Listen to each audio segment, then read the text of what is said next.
thank you all for being here. I'm speaking today on behalf of Inclusion London, but also as a disabled person who lives the reality behind the headlines and policy documents you discuss here. We live in a society that disables us, not because of our impairments, but because of the systemic barriers placed in our way. Inaccessible workplaces, crumbling health services, discrimination, and chronic underfunding of essential support. Now, this government proposes to go even further, restricting access to personal independence payment and the health element of universal credit. These are not luxuries. These are essential supports that disabled people rely on to survive, participate, and live with dignity. PIP is not an out-of-work benefit.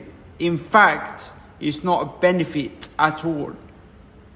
It's a hard-won recognition that living as a disabled person incurs additional costs every single day. It is a way of covering the things that society fails to provide. And let me be clear, the small amount of money we receive barely covers it. The truth is that 77% of disabled people in the social security system are already going without essentials. Food, heating, medication.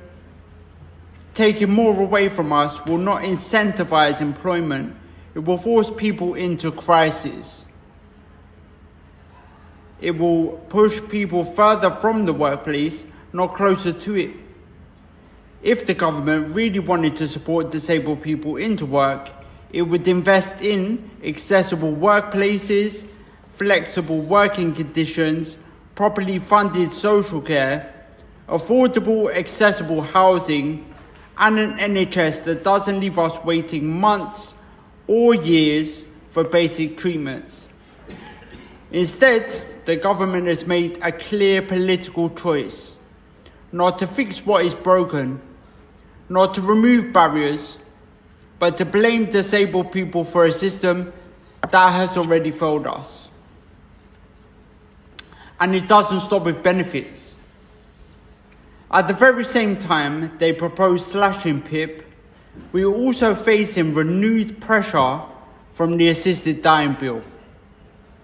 A bill that, however well-intentioned it claims to be, threatens to normalise the idea that some lives, disabled lives, are not worth living, cutting the financial support that helps us survive while pushing legislation that offers death as a so-called choice. These are not isolated acts. They are part of a broader pattern that seeks to marginalise, disempower, and ultimately erase disabled people from public life. You cannot strip us of support, strip us of services, strip us of dignity, and then claim to offer us compassion through assisted death. That is not compassion, that is abandonment. Let me be clear, I question the affordability crisis. There is a political choice to target the poorest while the richest get richer. A small 2% tax on the wealthiest 0.4%, those with over £10 million would raise £24 billion per year, far more than any cut the disabled people support would ever save. The so-called crisis in the benefit system is not about costs spiralling out of control. It is about a government unwilling to confront rising poverty, collapsing services, and structural inequality, preferring instead to blame those of us who are already fighting to survive.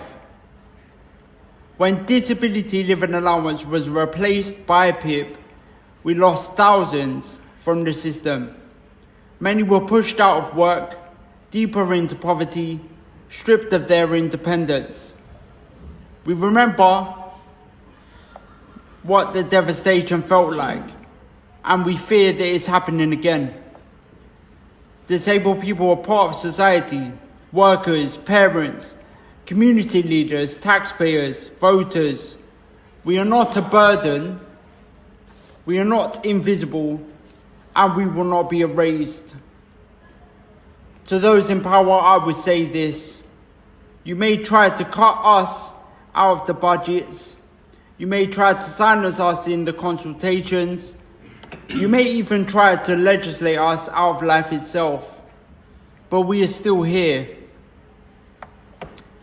We are still speaking, we are still fighting, and we are not going anywhere.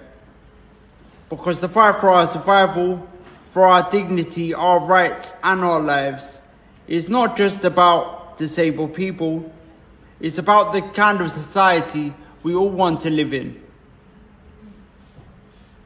A society that values every life equally.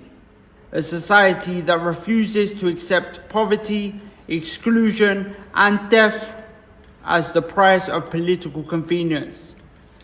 We deserve better, we demand better, and we will not stop until we achieve it. Thank you all.